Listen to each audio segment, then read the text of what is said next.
Good morning 10th standard students. Today in your English class we are going to see lesson number 2 poem The Grumble Family.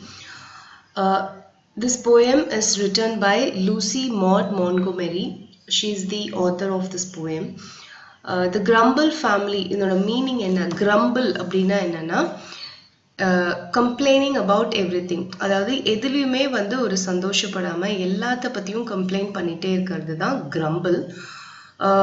And also நம்ம வந்து complaint பண்ணும்போது எப்படி கோவமா முணுமுணுத்துக்கிட்டே இருப்போம், அதுவும் வந்து கிரம்பிள் தான். ஸோ கிரம்பிளுக்கு வந்து there are two different meanings. அதாவது ஒன்று வந்து எல்லாத்த பற்றியும் கோவமா கம்ப்ளைண்ட் பண்ணிகிட்டே இருக்கிறது கிரம்பிள்.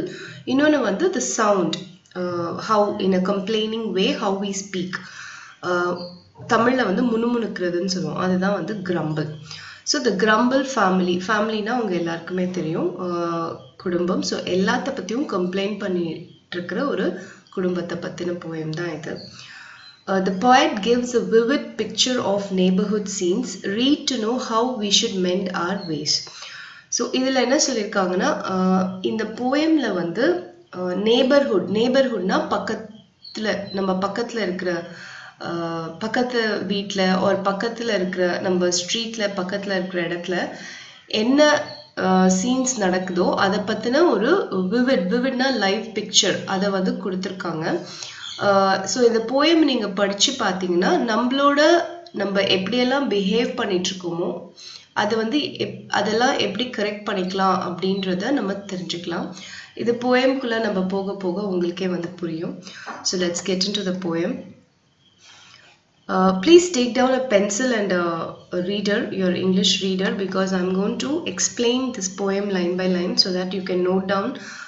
எங்கேயாவது வந்து சில மீனிங்ஸ் வந்து உங்களுக்கு தெரியலன்னா நான் சொல்லும்போது அது பக்கத்தில் நோட் பண்ணி வச்சுக்கிட்டிங்கன்னா இன் ஃபியூச்சர் நீங்கள் இந்த போயம் வந்து ரீட் பண்ணி பார்க்கும்போது ஈஸியாக உங்களுக்கு புரியும்.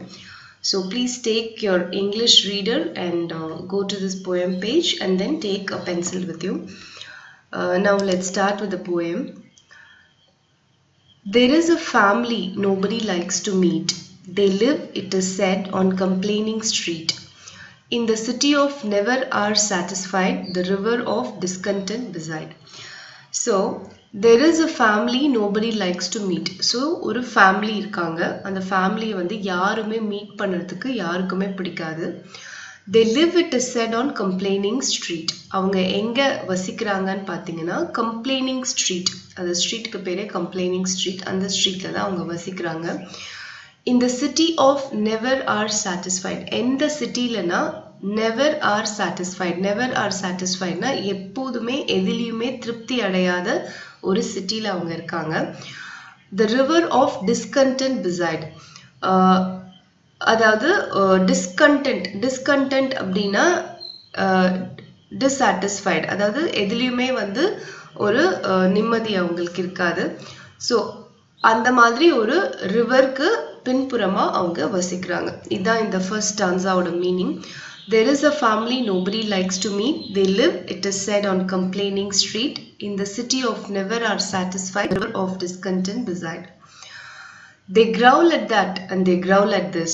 Whatever comes, there is something amiss. And whether their station be high or humble, they are all known by the name of grumble. So second stanza என்ன சொல்றாங்க poet அப்படின்னு பார்த்தீங்கன்னா, they growl at that and they growl at this. Growl அப்படின்னா என்னன்னா ஒரு மாதிரி ஒரு சத்தத்தோட வந்து சத்தத்தோட உருமுறது தான் வந்து growl. அதாவது வந்து நம்ம சண்டை போடும்போது எப்படி நம்மளோட டோனை ஹையராக வச்சு நம்ம வந்து கத்துவோம் இல்லையா, அதுதான் வந்து கிரவுல். ஸோ சிம்பிளாக சொல்லணும்னா கிரவுல்ன்றது வந்து கோவத்தில் கத்துறது தான் வந்து கிரவுல். ஸோ கிரவுல் அப்படிங்கிறது வந்து அந்த ஃபர்ஸ்ட் சென்டென்ஸில் என்ன மீன் பண்ணுறாங்கன்னா, எல்லாத்துக்காகவும் அதுக்காகவும் கிரவுல் பண்ணுவாங்க, இதுக்காகவும் எல்லாத்துக்குமே வந்து they keep crawling. whatever comes there is something amiss. amiss அப்படின்னா வந்து மிஸ்டேக். ஸோ எது வந்தாலும் அதில் ஒரு தப்பு கண்டுபிடிப்பாங்க. And whether they station be high or humble, அதாவது அவங்க இருக்கிற இடம் வந்து உயரத்தில் இருந்தாலும் சரி ரொம்ப தாழ்மையாக இருந்தாலும் சரி, அதாவது depending upon where they live. Even if they live in a very high house or in a low house, அதாவது வந்து ரொம்ப வசதியாக இருந்தாலும் சரி வசதி குறைவாக இருந்தாலும் சரி, they are all known by the name of grumble. So அவங்க எல்லாருக்குமே ஒரு பேர் இருக்குது. அது என்ன பேருனா கிரம்பிள். கிரம்பிள்னா நான் உங்களுக்கு முன்னாடியே சொன்னேன் இல்லையா, எல்லாத்த பற்றியும் கம்ப்ளைண்ட் பண்ணுறது தான் வந்து கிரம்பிள். ஸோ இந்த போயம்ல வந்து இந்த ஃபர்ஸ்ட் 2 ஸ்டான்ஸால வந்து நம்மளுக்கு என்ன தெரியுதுன்னா, ஆத்தர் வந்து எப்படி எழுதியிருக்காங்கன்னா, ஒரு கம்ப்ளைனிங் ஃபேமிலி இருக்காங்க, எல்லாத்த பற்றியும் கம்ப்ளைண்ட் பண்ணிகிட்டே இருக்கிற family. they live in a complaining street and in the city of never are satisfied. So இதெல்லாம் பார்த்தீங்கன்னா அவங்க வந்து எதை குறிப்பிட்டு சொல்கிறாங்கன்னா, எந்த ஃபேமிலி எந்த பீப்புள் இந்த மாதிரி கேரக்டரிஸ்டிக்ஸ் கொண்டு இருக்காங்களோ அவங்க எல்லாருமே வந்து கிரம்பிள் ஃபேமிலி தான். அதுதான் வந்து அவங்க மீன் பண்ணிட்டு வராங்க. So we'll go to third stanza. The weather is always too hot or cold, summer and winter alike this cold. Nothing goes right with the folks you meet down on that gloomy complaining street. So third stanza என்ன சொல்றாங்கன்னா, வெதரை பத்தி கூட அவங்க வந்து complaint பண்ணுவாங்க. Weather வந்து ஒன்றும் ரொம்ப ஹாட்டா இருக்கு இல்லை ரொம்ப கூலா இருக்கு அப்படின்னு சொல்லுவாங்க. சம்மர் வின்டர் எந்த சீசன் வந்தாலுமே வந்து அவங்க வந்து ஸ்கோல்டுனா திட்டிக்கிட்டே தான் இருப்பாங்க. Nothing goes right with the folks you meet down on that gloomy complaining street. So நீங்கள் அந்த க்ளூமி கம்ப்ளைனிங் ஸ்ட்ரீட், க்ளூமினா ஒரு பயமுறுத்துற மாதிரி இருக்கிறது தான் க்ளூமின்னு சொல்லுவோம். ஸோ அந்த மாதிரி இருக்கிற அந்த கம்ப்ளைனிங் ஸ்ட்ரீட்ல வந்து நீங்கள் நடந்து போகும்போது நீங்கள் யாரை மீட் பண்ணாலும் அது வந்து சரியாகவே உங்களுக்கு போகாது அப்படின்னு சொல்கிறாங்க. ஃபோக்ஸ்னா பீப்புளை தான் வந்து ஃபோக்ஸ் அப்படின்னு சொல்லுவோம். So we'll go to fourth stanza. They growl at the rain and they growl at the sun. In fact, their growling is never done. And if everything pleased them, there is not a doubt they would growl that they had nothing to grumble about. So இதில் என்ன சொல்கிறாங்கன்னா, மழை வந்தாலும் அவங்க வந்து திட்டுவாங்க, வெயில் வந்தாலும் சன் வந்தாலும் வந்து அவங்க திட்டிட்டு தான் இருப்பாங்க. இன்ஃபேக்ட் அவங்களோட கிரவுலிங் வந்து எப்போதுமே முடியவே முடியாது. And if everything pleased them, அதாவது எல்லாமே வந்து சரியா இருந்தாலும் எல்லாமே வந்து அவங்கள வந்து சந்தோஷப்படுத்துற மாதிரி இருந்தாலும் அவங்க வந்து என்ன பண்ணுவாங்கன்னா, எதுவுமே இல்லையே நம்ம திட்டுறதுக்கு, எதுவுமே இல்லையே நம்ம கம்ப்ளைண்ட் பண்றதுக்கு அப்படின்னு சொல்லி திருப்பியும் வந்து அவங்க வந்து சண்டை போட்டுட்டு தான் இருப்பாங்க. ஸோ இதுதான் வந்து இந்த ஸ்டான்ஸ்ல மீன் பண்றாங்க. But the queerest thing is that not one of the same can be brought to acknowledge his family name, for never a grumbler will own that he is connected with it all, you see. So in this stanza வந்து என்ன சொல்றாங்க ஆத்தர்னா, the queerestனா strangest thing, ரொம்ப ஒரு ஸ்ட்ரேஞ்சான ஒரு விஷயம் என்ன அப்படின்னா, இந்த கம்ப்ளைண்ட் பண்ணிட்டு இருக்கிற எல்லாருமே வந்து ஒரே ஃபேமிலியை சேர்ந்தவங்க கிடையாது.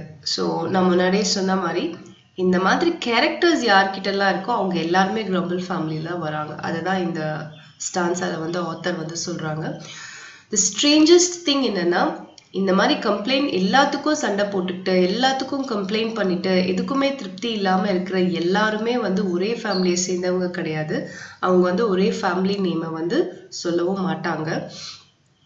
ஸோ ஒரு கிரம்பிளர் இருக்காங்க அப்படின்னா, கிரம்பிளர்னா எப்போதும் எல்லாத்துக்கும் கம்ப்ளைண்ட் பண்ணிட்டு சண்டை போட்டுக்கிட்டே இருக்காங்க அப்படின்னா, அவங்க எல்லா கிரம்பிளர்ஸும் வந்து ஒரே ஃபேமிலியை சேர்ந்து கனெக்டடா இருப்பாங்கன்றது அர்த்தம் கிடையாது. அதுதான் வந்து இந்த ஸ்டான்ஸால வந்து அவங்க சொல்றாங்க. அதாவது இந்த மாதிரி எப்பவுமே சண்டை போட்டுக்கிட்டு எப்பவுமே எல்லா விஷயத்த பத்தியும் கம்ப்ளைண்ட் பண்ணிட்டே இருக்கவங்க எல்லாருமே வந்து though they are from different families, but they all together will be grouped and called as the grumble family. அதுதான் வந்து இந்த ஸ்டான்ஸால ஆத்தர் சொல்றாங்க.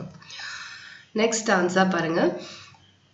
The worst thing is that if anyone stays among them too long, he will learn their ways, and before he dreams of the terrible jumble, he is adopted into the family of grumble. So worst thing என்ன அப்படின்னு பார்த்தீங்கன்னா, வேர்ஸ்ட்னா ரொம்ப bad, ஒரு கெட்ட விஷயம் என்ன அப்படின்னு பார்த்தீங்கன்னா, யாராவது ஒருத்தர் வந்து அவங்களோட போய் நிறைய நாள் இருந்தாங்கன்னா அவங்களும் வந்து அந்த கிரம்பிளரோட வேஸை வந்து சீக்கிரமே கற்றுப்பாங்க.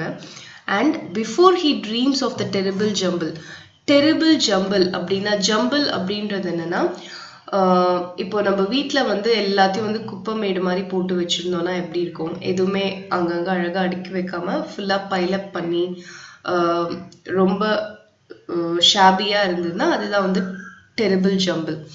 ஸோ இந்த மாதிரி ஒரு ஃபேமிலி மெம்பர்ஸ் கூட போய், இந்த கிரம்பிளர்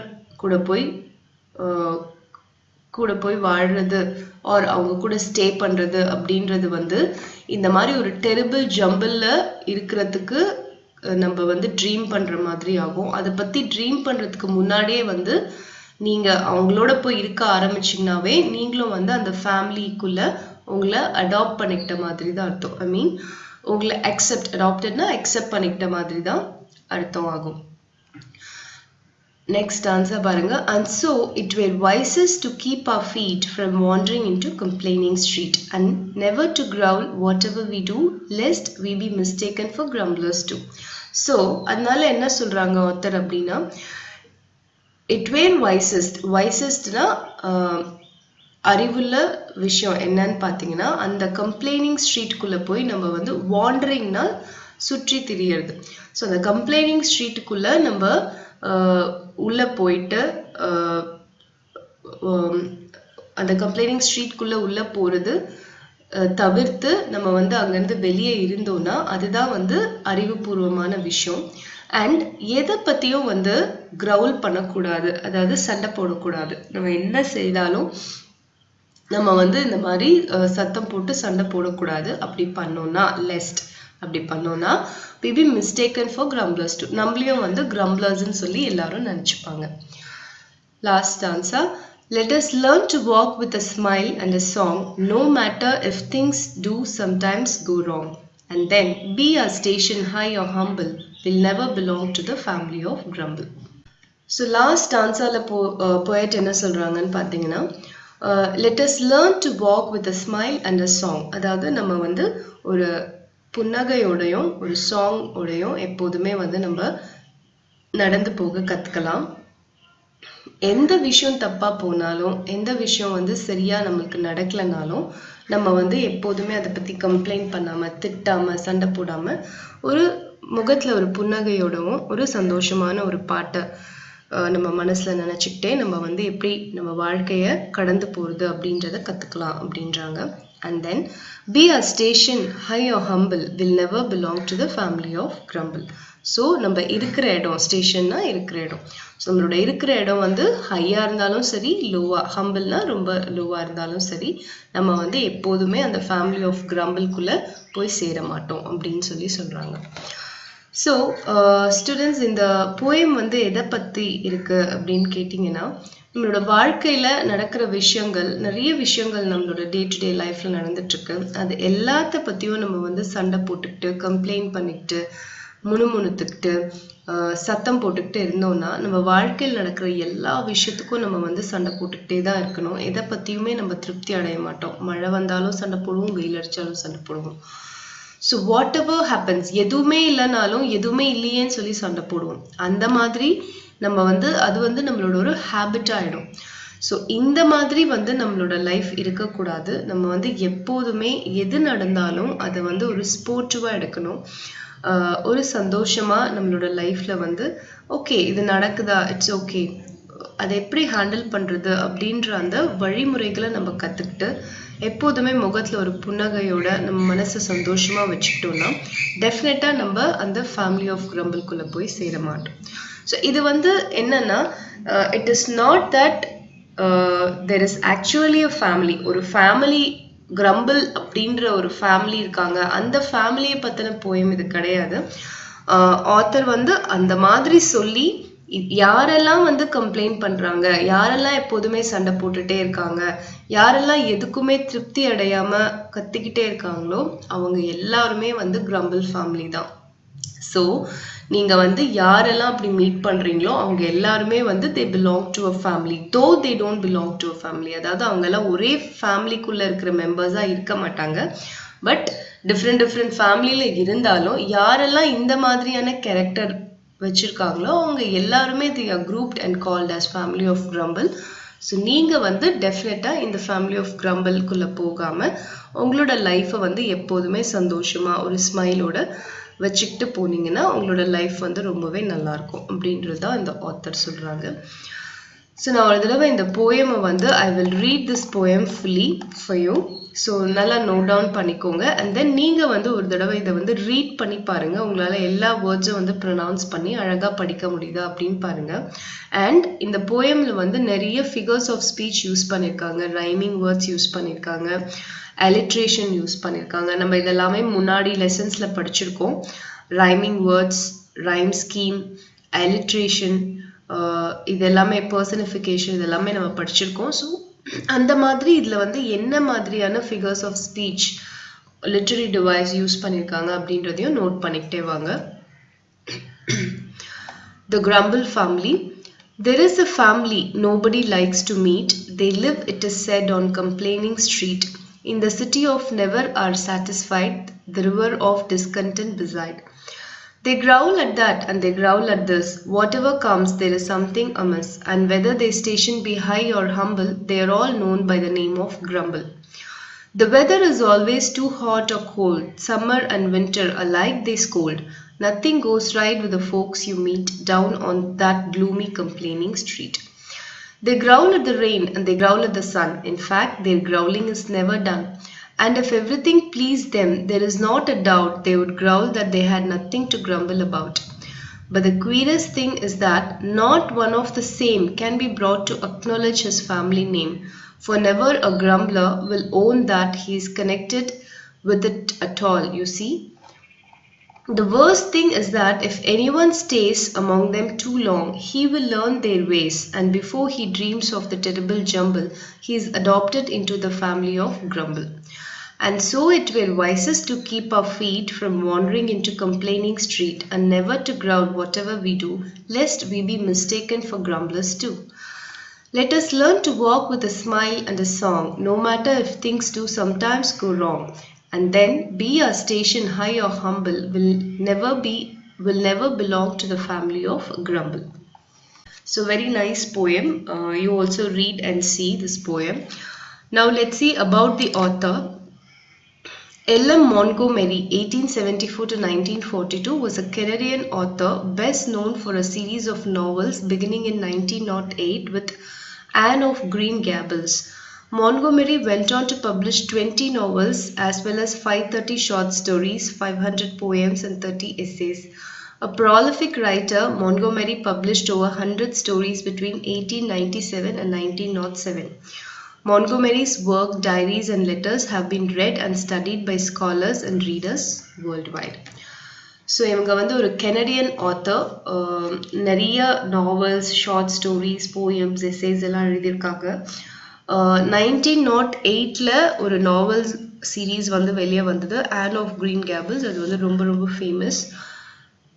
ஸோ மான்கோமெரிஸோட ஒர்க், டைரிஸ், லெட்டர்ஸ் இது எல்லாமே வந்து ஸ்காலர்ஸ் அண்ட் ரீடர்ஸ் வந்து எப்போதுமே வந்து படிச்சுட்டே இருக்காங்க அப்படின்றதான் சொல்லியிருக்காங்க.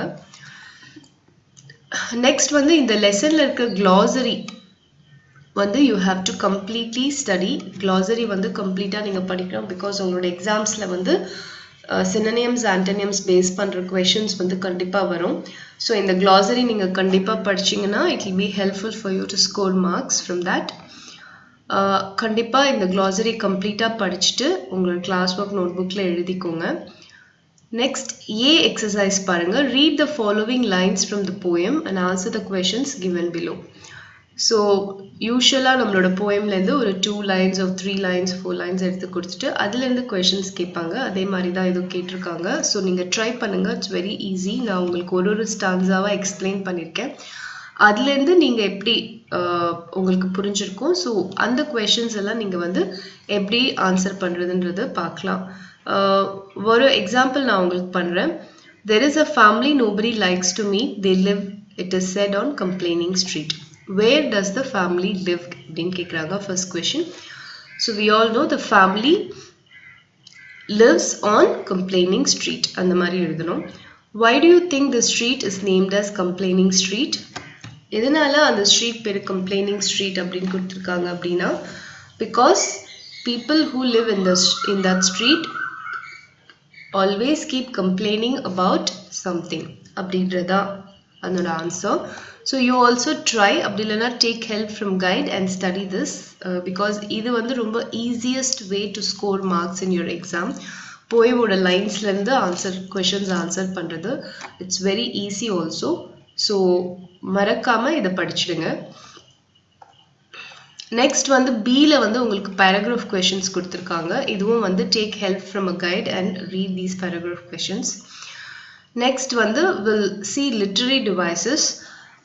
இன்னைக்கு வந்து இந்த poemல நம்ம வந்து ரெண்டு literary device கத்துக்க போறோம். First one வந்து anaphora.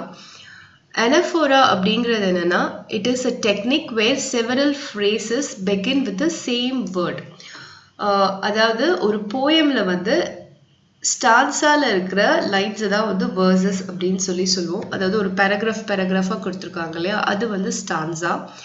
அந்த ஸ்டான்ஸால இருக்கிற லைன்ஸ் தான் வந்து verses or phrases of a poem சொல்றோம். நான் முன்னாடியே சொல்லியிருக்கேன், ஃப்ரேசஸ்லாம் குரூப் ஆஃப் வேர்ட்ஸ். ஸோ இந்த போயம்ல வரும்போது வேர்சஸ் அப்படின்னு சொல்றோம். ஸோ ஒரு போயம்ல வந்து ஒரே மாதிரியான வேர்ட்ஸ்ல அந்த வேர்சஸ் வந்து திரும்ப திரும்ப வந்துச்சுன்னா then it is called anaphora. அனானா சிமிலர் அப்படின்னு சொல்லி அர்த்தம். ஸோ சிமிலரான வேர்ட் வச்சு உங்களோட போயமோட லைன்ஸ் திரும்ப திரும்ப வந்துச்சுன்னா then it is called anaphora. For example, they growl at the rain and they growl at the sun. இந்த they growl at the rain and they growl at the sun வந்து உங்களுக்கு போயம்ல வந்து சில இடங்கள்ல ரிப்பீட் ஆகி வருது. So that is why it is called anaphora. If you go to the poem and see, first வந்து second stanzaல வந்து கொடுத்திருக்காங்க they growl at that and they growl at this. They growl அப்படின்னு சொல்லி கொடுத்திருக்காங்க. அதே மாதிரி fourth stanzaலையும் they growl at the rain and they growl at the sun அப்படின்னு சொல்லி author எழுதியிருக்காங்க. ஸோ இதுதான் வந்து anaphora. ஒரு லைன்ல, அதாவது வேர்சஸ்ன்னு சொல்றோம் இல்லையா, ஒரு லைன், அந்த லைன்ல வந்து ஒரே மாதிரியான வேர்ட்ஸ் திரும்ப திரும்ப வந்தா அதுக்கு பேர் வந்து anaphora. நெக்ஸ்ட் உங்களோட லிட்டரரி டிவைஸ் பார்த்தீங்கன்னா epithet. Epithet அப்படிங்கிறது என்னன்னா it's an adjective or phrase expressing a quality regarded as characteristic of the person or the thing mentioned. அதாவது ஒரு adjective பத்தி நம்ம படிச்சிருக்கோம். adjective அப்படின்றது வந்து it always describes a noun. So அந்த மாதிரி வந்து ஒரு adjectiveஓ ஒரு phrase-ஓ it expresses a quality of a person or a thing அப்படி வந்துச்சுன்னா அதுக்கு பேர் வந்து epithet. எக்ஸாம்பிள் பாருங்க, grumble family, complaining street. இந்த இடத்துல வந்து ஃபேமிலியை வந்து டிஸ்கிரைப் பண்ற வேர்ட் வந்து grumble. ஸோ இது வந்து ஒரு adjective. ஸோ ஃபேமிலியை வந்து adjective வச்சு அவங்க வந்து டிஸ்கிரைப் பண்ணி அந்த ஃபேமிலியோட குவாலிட்டியை வந்து டிஸ்கிரைப் பண்ணி சொல்லியிருக்காங்க. So that family is a grumble family அப்படின்னு சொல்லி. அதே மாதிரி ஸ்ட்ரீட்டை வந்து complaining street அப்படின்னு சொல்லி ஒரு adjective யூஸ் பண்ணி அந்த ஸ்ட்ரீட்டை வந்து ஸ்ட்ரீட் அப்படிங்கிறது ஒரு திங், ஒரு பொருள், அதை வந்து அவங்க வந்து ஒரு adjective யூஸ் பண்ணி டிஸ்கிரைப் பண்ணி அதோட குவாலிட்டி ஆஃப் த ஸ்ட்ரீட் என்ன அப்படிங்கிறத நம்மளுக்கு சொல்லியிருக்காங்க. ஸோ இதுதான் வந்து epithet. epithet அப்படிங்கிறது என்னன்னா ஒரு பர்சனோ இல்லை ஒரு திங், அந்த பர்சன் ஆர் திங் இதை வந்து ஒரு கேரக்டரிஸ்டிக் குவாலிட்டியை வச்சு எக்ஸ்பிரஸ் பண்ணி டிஸ்கிரைப் பண்ணி ஒரு adjectiveஓ இல்லை ஃப்ரேஸோ யூஸ் பண்ணி டிஸ்கிரைப் பண்ணுறது தான் வந்து epithet. நெக்ஸ்ட் சி எக்ஸசைஸ் பாருங்க. First one, and whether the station be high or humble, pick out the alliteration from the above line. So alliteration அப்படின்னா நான் முன்னாடியே சொல்லியிருக்கேன், ஒரே லைன்ல ஒரே கான்சனன்ட் உள்ள வேர்ட்ஸ் ரிப்பீட் ஆகி வந்ததுன்னா அது வந்து alliteration. ஃபார் எக்ஸாம்பிள் இங்கே வந்து ஹை, ஹம்பிள் ரெண்டுமே ஹெச்ல ஸ்டார்ட் ஆகுது. ஸோ இந்த மாதிரி வருது தான் alliteration. ஸோ இதில் இருக்கிற alliteration என்னன்னு எடுத்து எழுதணும், ஹை கமா போட்டு ஹம்பிள் அப்படின்னு சொல்லி எழுதணும். ஸோ இதுதான் வந்து இதனோட ஆன்சர். alliteration அப்படின்றதும் ஒரு லிட்டரரி டிவைஸ் தான். போயம்ல போயட்ஸ் யூஸ் பண்ற லிட்டரரி டிவைஸ். அது என்னன்னு பார்த்தீங்கன்னா ஒரே லைன்ல ஒரே கான்சனன்ட்ல ஸ்டார்ட் ஆகிற வேர்ட்ஸ் ரிப்பீட் ஆகி வந்ததுன்னா அதான் alliteration. ஸோ அதை நீங்க எடுத்து இங்க எழுதணும். Pick out the other examples for alliteration from the poem. So நீங்க poemல போயிட்டு ஒவ்வொரு லைனா பாருங்க. அந்த ஒரே லைன்ல ஒரே மாதிரியான கான்சனன்ட்ல ஸ்டார்ட் ஆகுற வேர்ட்ஸ் ரிப்பீட் ஆகி வந்ததுன்னா அந்த வேர்ட்ஸ் எல்லாம் எடுத்து எழுதணும். அதுதான் வந்து செகண்ட் ஒனோட ஆன்சர். தேர்ட் ஒன் பாருங்க. Pick out the rhyming words and identify the rhyme scheme of the above lines. So rhyming word, rhyme scheme இது ரெண்டுமே வந்து பாத்தீங்கன்னா உங்களோட literary devices தான் poemல யூஸ் பண்றது. So rhyming words உங்களுக்கு நல்லாவே தெரியும். ஒரே மாதிரி pronounce ஆகுற words repeat ஆகி வரது rhyming words. So இங்க rhyming words பாத்தீங்கன்னா cold, scold, meet, street. So usually rhyming words end of the lines தான் வரும். So இதுதான் rhyming words. Rhyme scheme அப்படின்றது வந்து பாத்தீங்கன்னா இந்த rhyming words எந்த மாதிரி வருது அப்படின்றது ஒரு ஸ்கீமேட்டிக்கா ரெப்ரசன்ட் பண்றது தான் வந்து rhyme scheme. So இதுவும் நான் முன்னாடியே உங்களுக்கு சொல்லி கொடுத்துருக்கேன். cold அப்படின்ற வேர்டை வந்து ஏன்னு நீங்க வச்சுக்கிட்டீங்கன்னா ஸ்கோல்டும் வந்து ஏ தான், பிகாஸ் இது ரெண்டுமே same rhyming words. So A, A. இது ரெண்டும் A, A. But next lineல இருக்கிற meet அப்படிங்கிறது it is not rhyming with scold. So represent this with a different letter B. இது ரெண்டும் சேமா இருக்கறனால இத A, A ன்னு நம்ம ஸ்கீமேட்டிக்கா நம்ம ரெப்ரசன்ட் பண்றோம். நெக்ஸ்ட் இருக்கிற வேர்ட் வந்து it is not rhyming with scold. So அதனால இத B ன்னு ரெப்ரசன்ட் பண்ணிக்கோங்க. நெக்ஸ்ட் இருக்கிற வேர்ட் வந்து street. It is rhyming with meet. So இதுவும் வந்து B தான். So rhyme scheme வந்து AA, BB. இதான் வந்து rhyme scheme. So this is also very easy. So இந்த poemல இருக்கிற exercises எல்லாம் இன்னைக்கே நீங்க முடிச்சிடுங்க. Question and answers கண்டிப்பா படிச்சிட்டீங்கன்னா இன்னைக்கே படிச்சிட்டீங்கன்னா it will be easy. And then உங்களுக்கு வந்து read and enjoy அப்படின்னு சொல்லி இன்னொரு poem கொடுத்திருக்காங்க. இதை நீங்களே படிச்சு அண்டர்ஸ்டாண்ட் பண்ணிக்கோங்க. உங்களோட ரீடிங் எபிலிட்டியை வந்து இம்ப்ரூவ் பண்றதுக்காக தான் இது கொடுத்திருக்காங்க. ஸோ ரீட் பண்ணி பாருங்க. ஏதாவது டவுட்ஸ் இருந்துச்சுன்னா டெஃபினட்டா கால் ஆர் கமெண்ட் பண்ணுங்க. Thank you for watching the video.